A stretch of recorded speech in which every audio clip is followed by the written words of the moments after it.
Lifetime only a 125 hitter off Justin Verlander.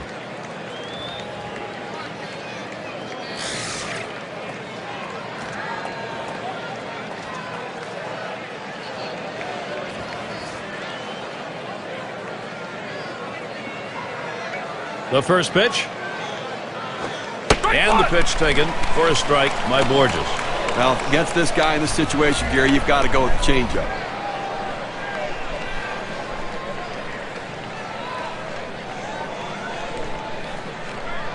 Now Avila sets up. Swings, hits this one pretty well. Deep right center. Bosch is there. The dive, and he's got it. What a catch. Had to lay himself out, but he comes away with it. Well, the key isn't the catch at the end. The key is first step. He got a great jump on it, and that's what allowed him to run it down.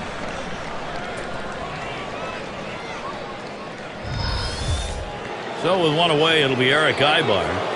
Flew out last time.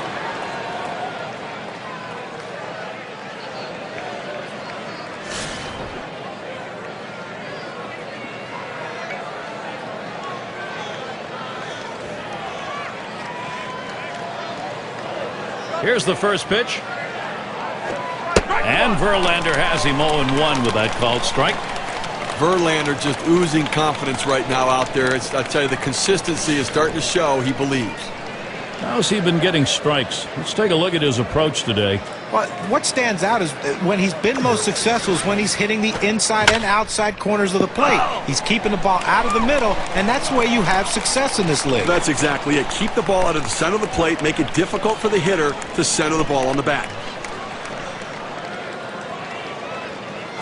Fastball got him 2 down. You've got to have better plate discipline than that. With 2 strikes, you need to be defensive and try to make contact, but when you get a fastball, you need to read whether it's a strike or not.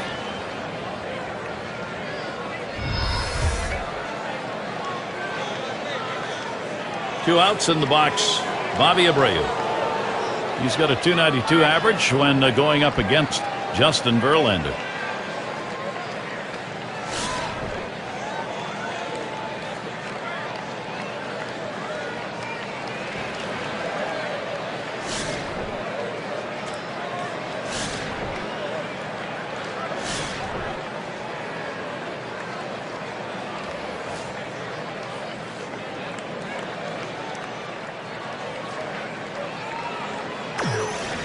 Here's the delivery. Outside as Abreu takes it for a ball. How's he using the strike zone to his advantage? Here's a quick look at how he's been mixing locations. One look at inside edge and you can see, compared to what he normally does, he's missed more than his fair share trying to go outside.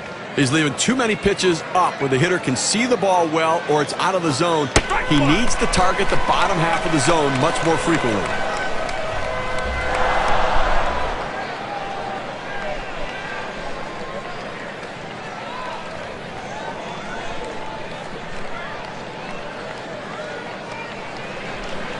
One pitch. 1-1 pitch is a circle change that hits the target. 1-2. Well, the change up right there hit a good spot. You want to keep that down in the zone so even if they swing at it, it stays in the ballpark.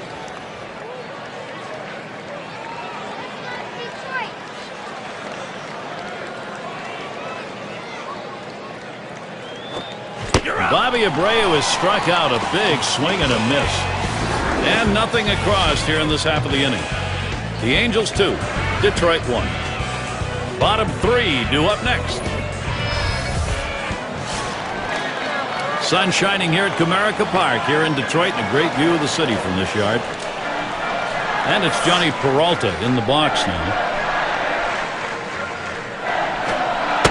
There's a strike from Wilson, taking the count to 0-1. Steve, let's take a look at his pitching performance. You know, you change the hitter's eye level, you move the ball around, and he just cannot catch up to that high pitch. And they're just underneath everything here. You get a lot of fly ball outs.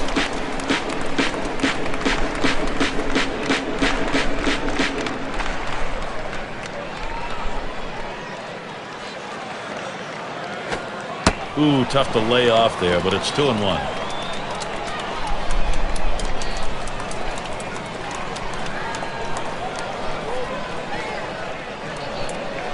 2-1 pitch.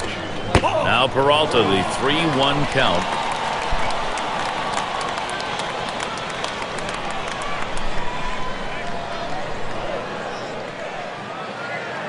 He deals. That misses ball 4. The potential tying run on base. Well, good discipline by the hitter to lay off the high pitch and take his base. That'll bring Delman Young up. Well, Delman Young has the skill and athleticism to be a superstar.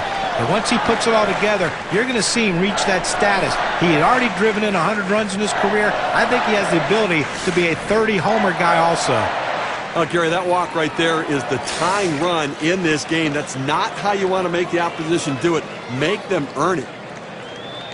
On the way. Swing and a miss and a ball inside for strike 1. Stevie knows he's really got to pitch now. He's put himself in a situation where he's really brought pressure on himself. These are the type of innings you get really big on you right here. It's about damage control. I know you put the tying run on, but you've got to bear down right here.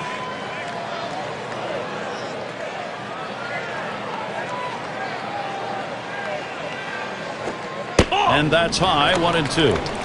Now, let's take a moment to see how this pitcher has been mixing up his pitches. John, Steve, what do you think about how he's done? Pretty impressive stuff, the way he's been pounding this strike zone. It's an indication of the performance we're seeing from him. You don't have success without good use of mixing locations. John, I agree. I think that he's kept hitters off balance. Every once in a while, I don't like the pitch selection, but he's executed that pitch even when it was the wrong one. That's a pretty fast pitch right there, and hard to get that much break on it. It's Rayburn at the plate. But with the way he's come alive after the break the last few years, Ryan Rayburn is making a name for himself as a second-half hitter. He always plays well after the All-Star break. Peralta's on at first base. Now the first pitch. He watches Wilson's pitch go by.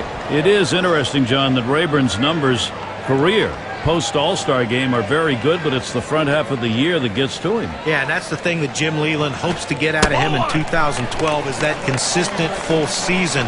Fortunately for him and his teammates, the playoffs are after the All-Star break, and he was solid for the Tigers last year in October with a couple home runs in the ALCS. Hit sharply towards the hole. Gets one at second, and that's 2. A double play. No runs, no hits. Nobody crossed the plate in this half inning, and nobody left on base. The Angels still enjoying this lead.